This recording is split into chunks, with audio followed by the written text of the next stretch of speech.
Hello everyone, আশা করব তোমরা প্রত্যেকে অনেক ভালো আছো এবং সুস্থ আছো। তো আজকে আমি তোমাদের সাথে শেয়ার করতে চলেছি টিচার্স ডে হিসাবে একটা খুব সিম্পল সাধারণ মেকআপ লুক বা এটা বিগিনারদের জন্য বলতে পারো। তো চলো দেখে নেওয়া যাক এই লুকটা ক্রিয়েট করার জন্য আমি ঠিক কী কী ব্যবহার করেছি। তো প্রথমে আমি এখানে একটা অ্যাপস গুডনেসের টোনার স্প্রে করে নিলাম। তোমাদের কাছে যে টোনার থাকবে তোমরা সেই টোনারই ইউজ করতে পারো। বায়োটিকের একটা লিপ বাম যেটা ঠোঁটের মধ্যে লাগিয়ে নিলাম যাতে ঠোঁটটা একটু সফট থাকে। তো এরপরে আমি একটা লাইট বেস ময়শ্চারাইজার এখানে অ্যাপ্লাই করে নিচ্ছি। তোমরা চাইলে জেল বেস কোনো ময়শ্চারাইজারও অ্যাপ্লাই করে নিতে পারো। তো তারপরে প্রাইমারের পালা। তো প্রাইমার হিসাবে আমি এখানে ফিটমির যে প্রাইমারগুলো হয়, মেবলিন ফিটমির ডিউই ফিনিশ প্রাইমারটা আমি এখানে ইউজ করেছি। এটা দুটো প্রাইমার আছে, একটা কিন্তু ড্রাই স্কিনের জন্য আর একটা নর্মাল টু অয়েল স্কিনের জন্য। তো আমারটা ড্রাই স্কিনের জন্য ছিল। তো যেহেতু এটা ডে টাইমের জন্য মেকআপ লুক, তো সেই কারণে আমি এই যে সানস্ক্রিনটা দেখালাম সেই সানস্ক্রিনটা আমি এখানে অ্যাপ্লাই করছি। তোমরাও চাইলে সানস্ক্রিন অ্যাপ্লাই করে নিতে পারো। তো এখানে ফিটমির এই ফাউন্ডেশনটা আমি আজকে অ্যাপ্লাই করব কারণ এটা খুবই লাইট একটা কভারেজ দেয়। তো যার কারণে ডে টাইমে মেকআপের জন্য আমি এই ধরনের ফাউন্ডেশনগুলো বেশি প্রেফার করি। এরপর ভিজে ড্যাম বিউটি ব্লেন্ডারের সাহায্যে আমি আমার ফাউন্ডেশনটাকে খুব ভালো মতোভাবে ব্লেন্ড করে নিচ্ছি। তো প্রথমে স্কিনটা প্রেপ করা থাকলে ভালোভাবে ব্লেন্ড হয়ে যায়। লরিয়ালের এই কনসিলারটা দিয়ে এখন আমি চোখের নিচগুলোতে যেগুলো কনসিল করার দরকার আছে শুধু সেই সব এরিয়াতেই দেবো। তো খুব বেশি কনসিলারটা আমি আজকে অ্যাপ্লাই করবো না, কারণ ডে টাইমে মেকআপে শুধু অল্প একটু ফাউন্ডেশন অ্যাপ্লাই করে নিলেই মোটামুটি হয়ে যায়। তো এদিকে দেখো ছোটো মতো একটা বিউটি ব্লেন্ডার আছে, তো সেই ব্লেন্ডারের সাহায্যে আমি আই এরিয়াগুলোকে খুব ভালো মতোভাবে এখন ব্লেন্ড করে নিচ্ছি।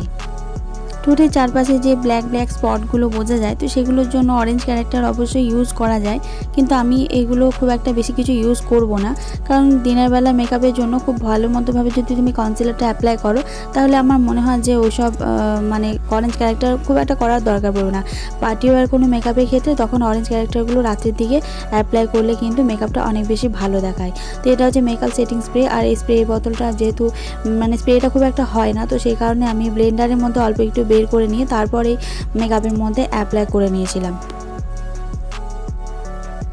যে কোনো ধরনের কম্প্যাক্ট পাউডার, বানানা পাউডার অথবা লুজ পাউডার দিয়ে তোমরা প্রথমেই মেকআপটাকে আগে সেট করে নিও, নইলে কিন্তু ক্রিজ পড়ে যাওয়ার সম্ভাবনা থাকে আই এরিয়াগুলোতে। তো আমি ওই পার্টটা তুলতে ভুলে গেছিলাম, কিন্তু আমি সেইটা ওই তুলি দিয়ে আমি করে নিয়েছি। তো এখানে দেখতেই পাচ্ছ যে হালকা কালারের যে আইশ্যাডোগুলো হয় সেখান থেকে একটা ব্রাউন কালার নিয়ে আমি আমার আইব্রোটাকে সেট করে নিয়েছি। আইব্রোটা আমার কিন্তু খুব একটা ফিল আপ করা নেই, যার জন্য আমার কিন্তু বুঝতেই পারছো হয়তো যে শার্পনেসটা ব্যাপারটা অতটা আসবে না, কারণ আইব্রোটা এখন অনেকটাই বেরিয়ে গেলে যেরকম হয় আর কি সেরকম আছে।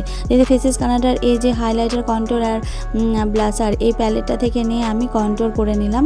আর ব্লাশের জন্য এই প্যালেটটা বেশ ভালোই, কিন্তু একটা পিগমেন্টেড একটা পিঙ্ক পিচি যে কালারটা হয় সেরকমই কালার। আর এদিকে যে পাউডার ব্লাশগুলো কিন্তু অনেকটা লং লাস্টিং করে আর দেখতেও মোটামুটি ভালোই লাগে। তো এখানে নোজ এরিয়াগুলো খুব হালকা মতোভাবে আমি ফিঙ্গার টিপসের সাহায্যেই কন্ট্রোরিংটা করে নিলাম, কারণ এগুলোর জন্য যেহেতু ডে মেকআপ, তো তার কারণে খুব একটা তুলি বা ব্রাশ নিলে অনেকটা পরিমাণে প্রোডাক্ট উঠে আসবে, তার জন্য আমি আঙুলের সাহায্যেই করে নিয়েছিলাম। তো চলো এখন চোখের মধ্যে অল্প একটু হালকা করে আইলাইনার দেবো। আর আমার কাছে যে আইলাইনারটা আছে সেটা মেবলিন ফিটমির আইলাইনার।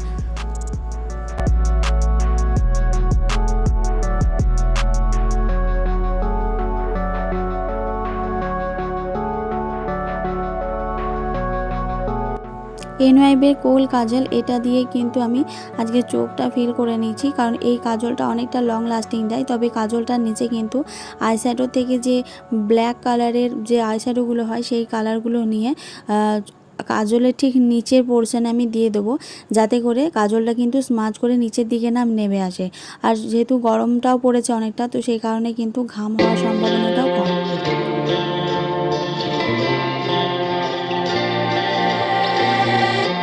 হাইলাইটারের জন্য রেভলিউশনের এই হাইলাইটারটা আমি ইউজ করব।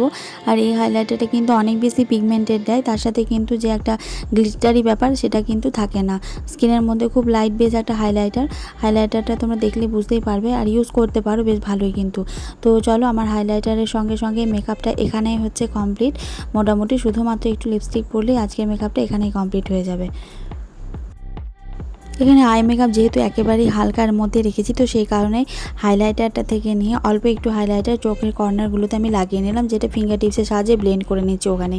তো চলো, আর শুধুমাত্র লিপস্টিকটা বাকি রইলো। এটা যে পার্পলের একটা নিউড শেডের লিপস্টিক, তো যেহেতু ডে টাইমে, তো সেই কারণে আমার লিপস্টিক এমনিতেও নিউড কালারগুলো বেশি প্রেফার করি আমি।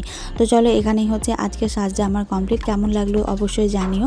আর এই ধরনের হালকা সাজের মধ্যে কিন্তু সকালের দিকে যে কোনো মেকআপ তোমরা করতে পারো, শুধু টিচার্স ডে বলেই যে স্পেশাল কিছু তা কিন্তু নয়। যেহেতু টিচার্স ডে, সেই কারণে আমি একটা সাদা শাড়ির সাথে এটা ওয়্যার করলাম। তো কেমন লাগলো তোমরা জানিও। যদিও ভালো লাগে তাহলে অবশ্যই চ্যানেলটিকে সাবস্ক্রাইব করে নিও। তো চলো, তোমাদের সাথে আবারও দেখা হবে নতুন কোনো আর একটা ভিডিওর সাথে।